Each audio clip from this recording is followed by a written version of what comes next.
Salam sejahtera Malaysia, tuan-tuan dan puan-puan yang amat dihormati sekalian.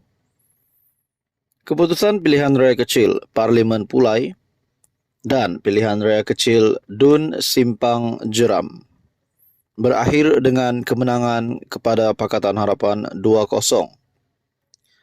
Satu artikel dari biharian.com, kecewa tapi perjuangan mesti diteruskan.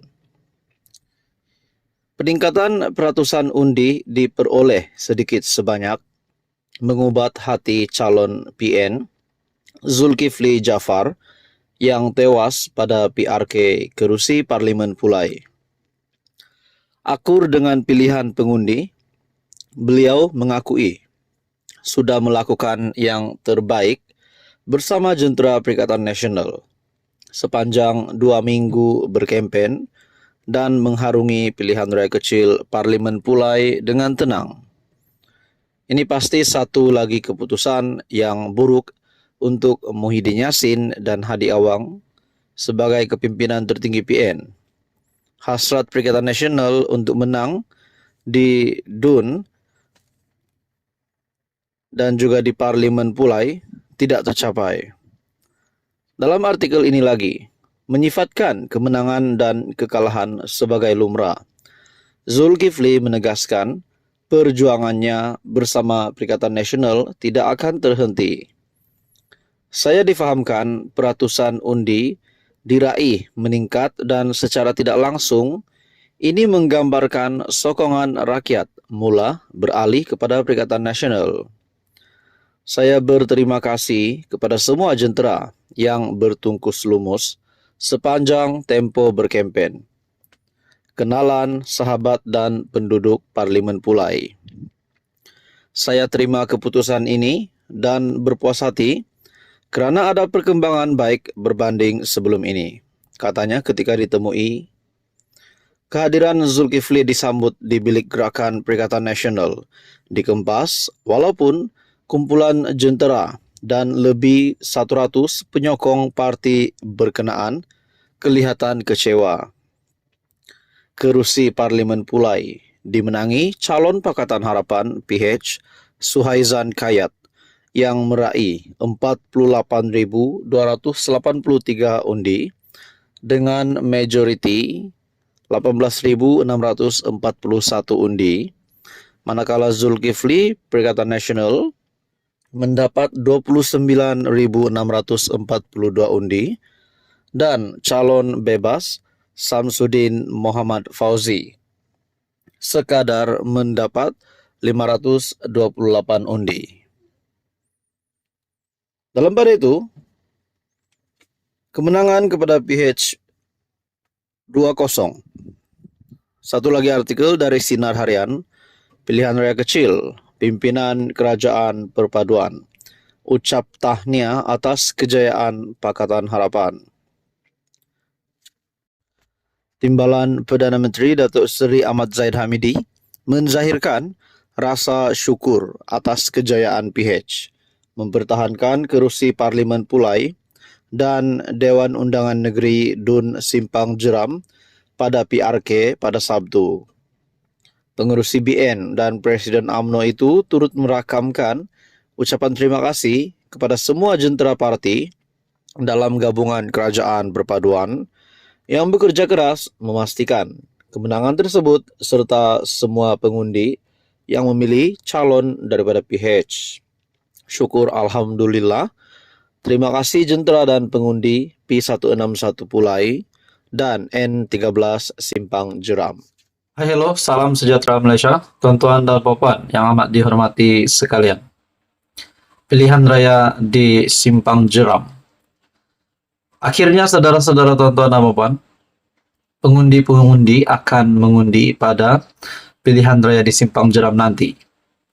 Ada yang kata kerajaan PHBN akan menang. Ada yang kata pas pula tiada harapan. Nah, saudara-saudara, dalam satu artikel dari Sinar Harian, ini pasti satu keputusan ataupun tajuk berita yang mengejutkan kepimpinan PAS dan juga Perikatan Nasional.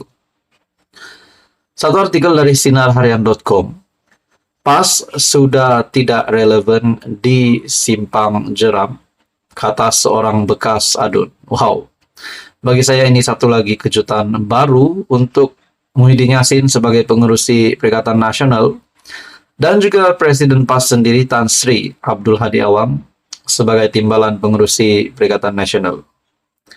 Bekas ahli Dewan Undangan Negeri Adun Sungai Abong, Dr. Sheikh Ibrahim Sheikh Saleh, menyifatkan angan-angan PAS yang mahu kembali merampas kerusi berkenaan yang kini dikenali sebagai Simpang Jeram sebagai sia-sia, kerana parti itu sudah tidak relevan di kawasan itu.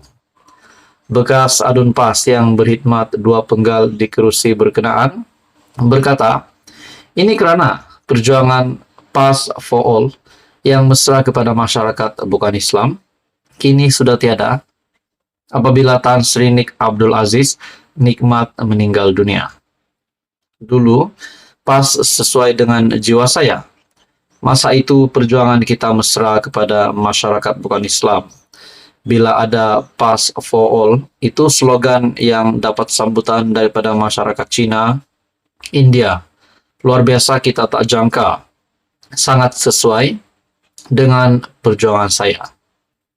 Tapi apabila Allahyarham Nik Abdul Aziz meninggal, slogan itu mati. Jadi PAS yang tinggal ini sedikit ekstrim dan hari ini nampak lebih ekstrim lagi dengan macam-macam isu Melayu, agama, raja-raja ataupun 3R dimainkan dan ini sudah tentu tidak sesuai di Simpang Jeram, katanya kepada bernama. Nah, tuan-tuan dan puan, menurut Anda, apa yang dinyatakan oleh bekas adun yaitu Dr. Sheikh ini, adakah kenyataan ini benar? Dan adakah Anda setuju dengan kenyataan ini?